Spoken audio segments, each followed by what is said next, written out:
Queridos irmãos e irmãs, caríssimos catecúmenos que hoje passam por mais uma etapa em preparação para os sacramentos da iniciação cristã.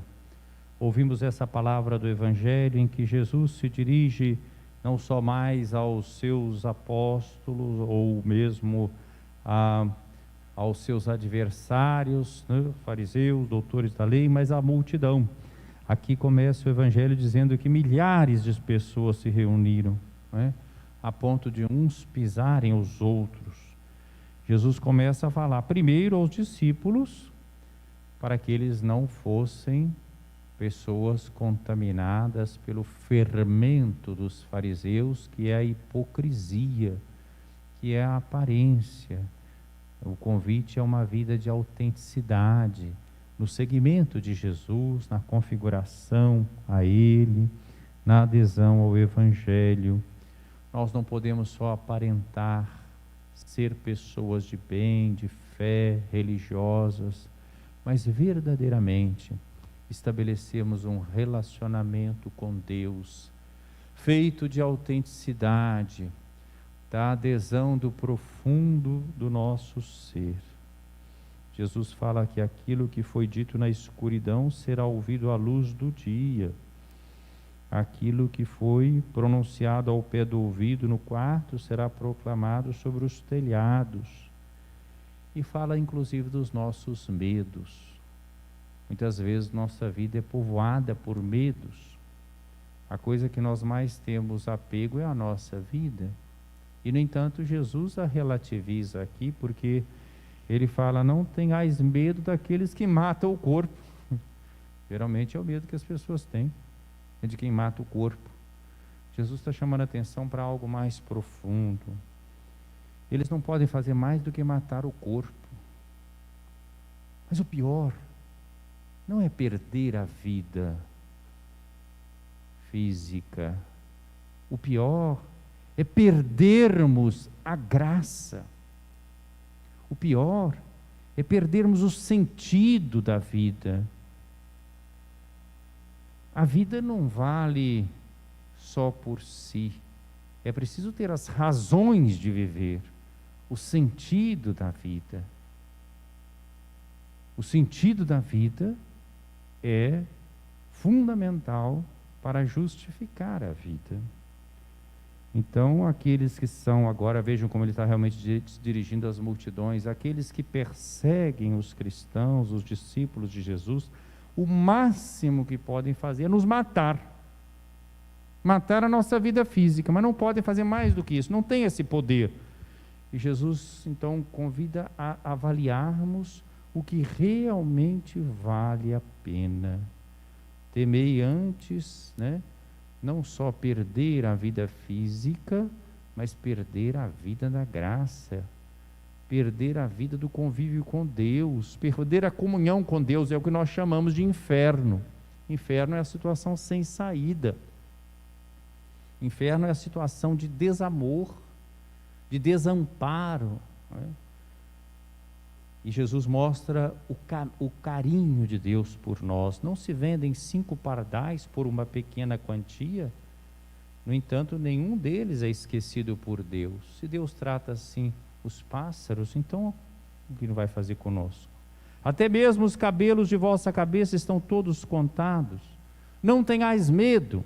Então vocês estão vendo, não é uma contradição. Jesus não está nos convidando a ter um medo patológico, escrupuloso. Não tenhais medo, vós valeis mais do que muitos pardais. Vale a pena jogar a vida no seguimento de Jesus, abraçando o Evangelho com todas as suas consequências e implicações. Essa é a palavra de hoje, né? Assim como uma pessoa que ama, vejam bem, uma pessoa que ama teme.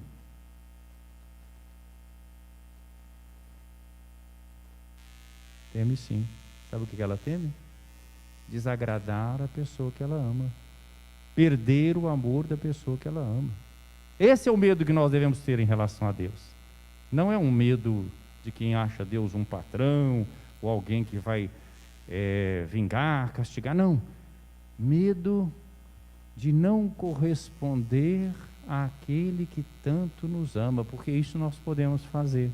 Sermos ingratos, sermos egoístas, gastarmos os dons que recebemos, tudo que nós somos recebemos de Deus, a vida, a saúde, a fé, todos os dons que nós temos, a partir de que nós os temos? A partir da graça, da doação de Deus. Então o receio que nós devemos ter na nossa vida é empregar mal tudo que eu recebi de Deus, a vida, a saúde, os dons que Deus me deu. Isso é o que pode acontecer de pior conosco. Não é perder a vida, perseguido por Jesus, pelos que são inimigos de Jesus. É perder a vida no sentido de perder o momento da graça e a oportunidade de fazer o bem. Paulo, na primeira leitura, chama a nossa atenção para como Abraão foi justificado. Não foi por obras, mas foi pela fé. Então ele dá o exemplo de Abraão. Abraão creu em Deus e isso lhe foi, reputado, creditado como justiça.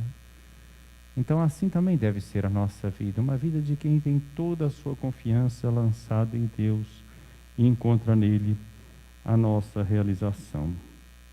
A igreja celebra hoje uma grande santa, doutora da igreja, sobre a qual muito se poderia falar, e que faz essa grande experiência no século XVI, século em que a Espanha vive um momento também de apogeu, são as grandes descobertas, mas ao mesmo tempo uma época difícil da história da igreja. Nós temos a reforma luterana, nós temos a contra-reforma, nós temos heresias, nós temos situações de relaxamento. Teresa, que é filha de uma média burguesia, vai ser influenciada, tem a sua vida cristã desde pequena, tem um grande desejo, ela ouvia a vida dos santos, e ela ainda criança foge com seu irmãozinho, pensando naquele desejo de sofrer o martírio, de ser degolada, e elas vão serem alcançadas por um tio,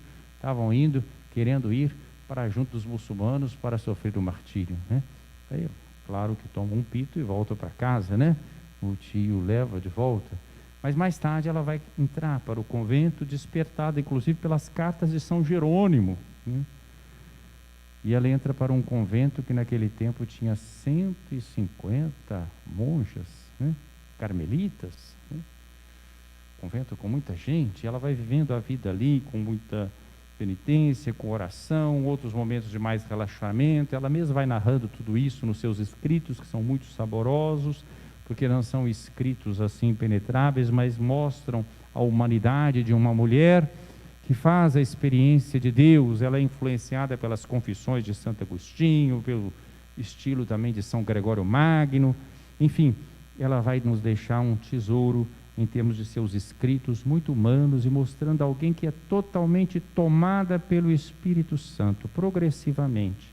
Ela mesma diz que até os 40 anos, ela entra no convento por volta dos 20, um pouco antes, ela vai então levando aquela vida assim, cheia de avanços e retrocessos, Enfrenta também os problemas de saúde, mas a partir dos 40 ela toma decididamente a decisão de levar ainda mais a sério a sua vida de oração.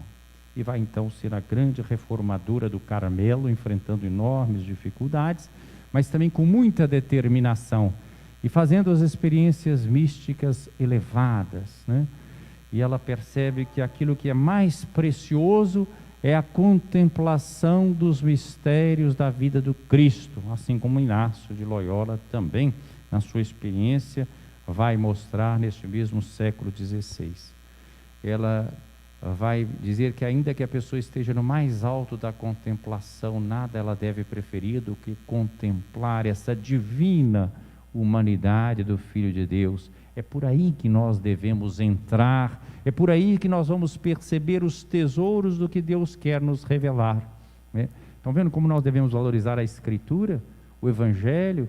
Como diz Jesus aqui, Teresa descobriu isso, e ela vai por esse caminho da perfeição.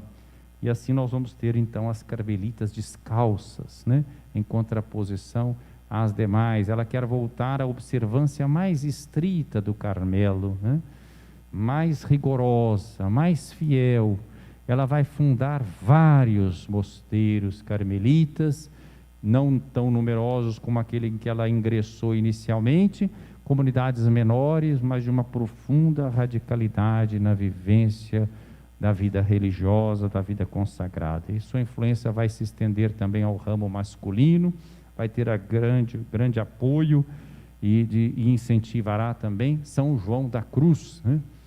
Também na sua trajetória terá influência sobre ela São Francisco de Borja, São Pedro de Alcântara. Ela vai encontrar também mestres espirituais que vão naquele contexto também lhe dar um seu estímulo.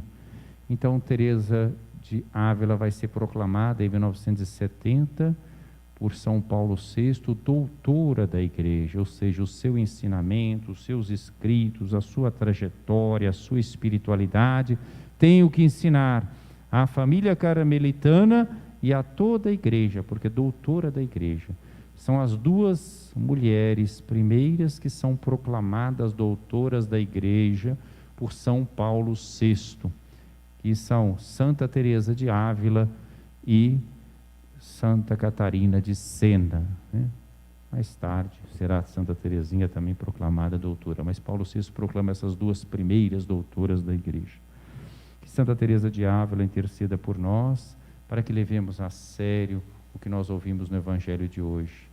Tenhamos só um medo na vida: desagradar a Deus, não por medo de castigo, mas por medo de perder a oportunidade de viver no seu amor, de fazermos o bem, de vivermos de acordo com o fim para o qual nós fomos criados, que é amar, servir, reverenciar aquele que nos criou, encontrar a própria salvação no serviço alegre e generoso aos irmãos e irmãs. Louvado seja nosso Senhor Jesus Cristo. Para sempre seja louvado.